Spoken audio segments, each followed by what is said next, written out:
ganda ng sinabi dito, pakinggan mo.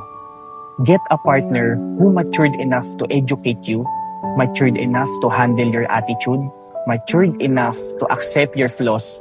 Remember, looks are everywhere, but a person with good mindset is rare. Hindi mo kailangan ng partner na maganda at gwapo lang. Madali lang yan. Kahit saan meron yan. Ang kailangan mo, yung partner na may emosyon at may utak. Yung kaya kang i-correct at hindi ka ito-tolerate sa mga kamalian mo. Yung kayang harapin yung attitude mo. Hindi yung kapag mahirap na, bigla na lang tatakbo. At higit sa lahat, yung tatanggapin ka. Tatanggapin ka hindi dahil perpekto ka, kundi dahil alam niya yung flaws mo. Real talk, huwag kang mamuhay sa fantasy na iniisip mo pagdating sa relationship, sweet at puro kilig lang.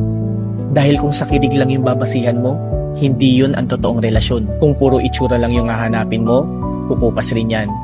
Pero kung hahanapin mo yung partner na may maayos na attitude at mindset, yan ang tunay na bumubuo ng relasyon. Kaya kung may pipiliin ka na partner, dapat yung partner na pinapatalino, pinapagaling at ginaguide ka.